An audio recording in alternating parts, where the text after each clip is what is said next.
All right, class, in this video, we're continuing with our series on system of equations, and we're going to introduce a third method of solving systems, and that is the elimination method. Now, I think I mentioned in a previous video that we would often write them this way, really, I think vertically, where we try to line up the variables and the integers, writing each equation in the same format so that we can eliminate one of the variables. When you think about this word elimination, it's very descriptive here. We have two equations with two unknowns. And so to be able to solve for one, either the x or the y, I've used graphing, I've used substitution, but now we can actually use addition and subtraction, some multiplication perhaps, to eliminate one of those variables. And in this case, these are the great problems because you can see that we have the y. They each have the same integer with the exception of the sign. One is negative, one is positive. So now think back to previous modules where we've been practicing this. We've not called them system of equations. We've been doing them separately, but we've been adding and subtracting from variables from each side to cancel things out. And that's exactly what we're doing here. So when I draw a big line, I make this basically a big addition problem. And when I add them, positive 3y minus 3y, it goes to 0. It's gone. X plus 4x is 5x. Negative 3 plus 18 is 15. Divide both sides by 5, and you get the x component of your solution. X equals 3. Then go back to the substitution method. Once you have eliminated one of the variables, you're through with elimination. So I can take this top equation. I could use either one, but I'm going to choose the top one. I substitute the 3 in for the x. Why? Because I've determined that x equals 3. So because of that statement, I'm free to substitute. 3 plus 3y equals negative 3. I'm going to subtract 3 from both sides and get 3y equals negative 6. Divide both sides by 3 because I want to solve for 1y. So divide both sides by that 3 and get y equals negative 2. So what's my solution? 3 and negative 2.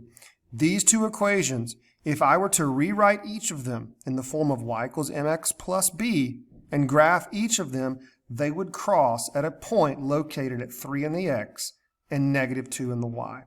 All right, with that said, let's do a couple of fresh examples. Here I have 2x plus 5y equals 3 and 4x minus 5y equals 21. Well, when I see this, I know I can just draw a line, make this an addition problem because 5y minus 5y cancels. And now I'm left with 6x equals 24, and I'm just adding 2x plus 4x to get 6x, 3 plus 21 to get 24, divide everything by 6 and get x equals 4. So there's the first part of my solution. Now, let's go back to substitution. 2 times 4, substitute the 4 in for x, plus 5y is equal to 3.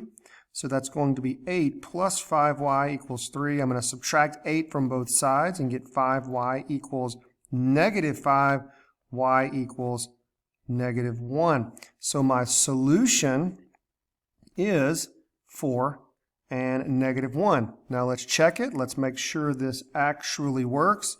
We'll just use the top equation. 2 times 4 plus 5 times negative 1 equals 3.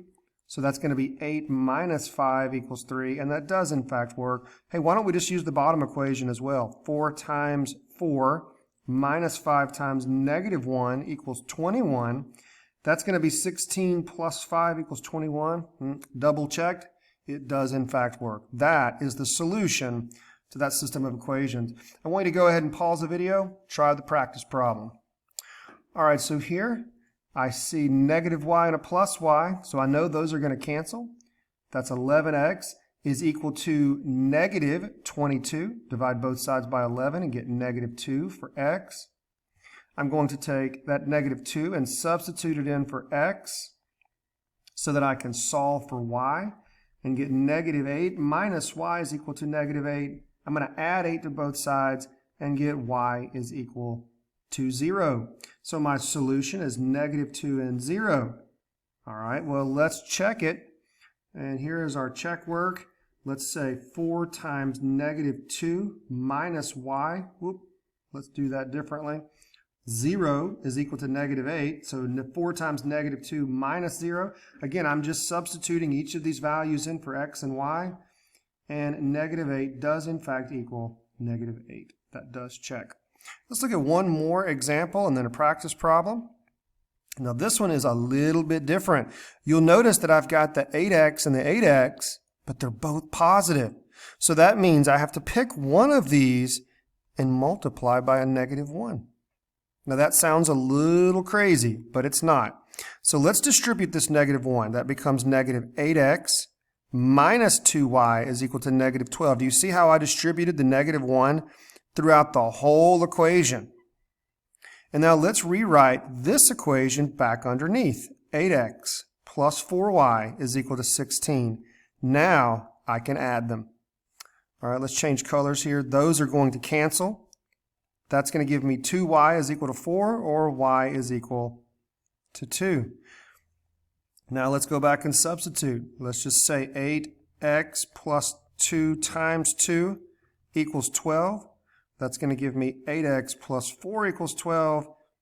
8x equals 8 when I subtract the 4 from both sides, or x equals 1. So my solution then is 1 and 2.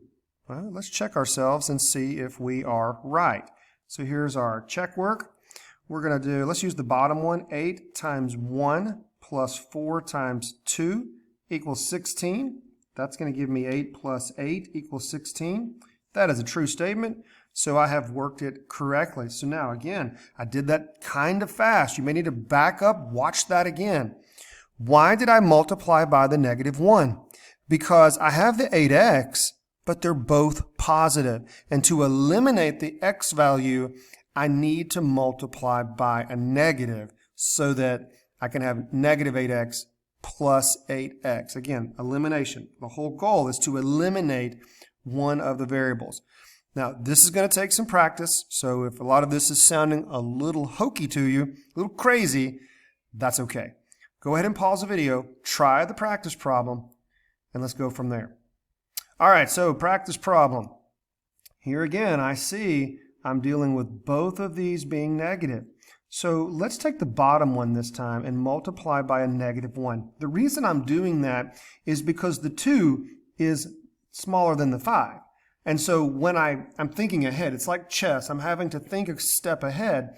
When I combine the 5 and the negative 2, I'll end up with a positive y. And that's the reason I'm choosing that.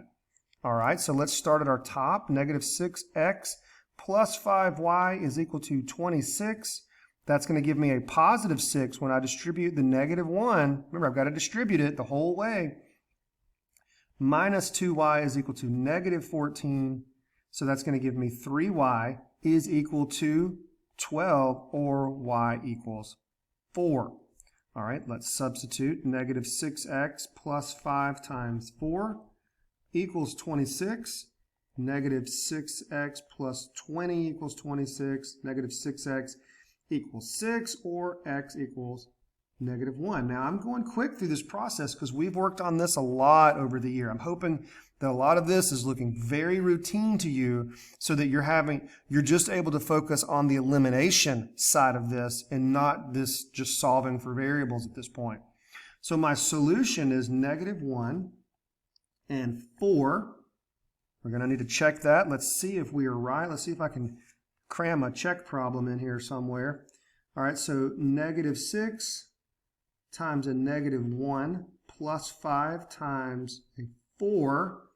Does that equal 26? That's the question. And so that's going to be 6 plus 20. Yeah, 6 plus 20 does equal 26. So that is a correct solution.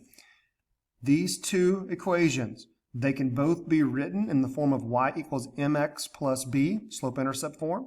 That means I can graph both of them, and they will intersect at a point located at negative 1 in the x and 4 in the y. Guys, I hope this helps.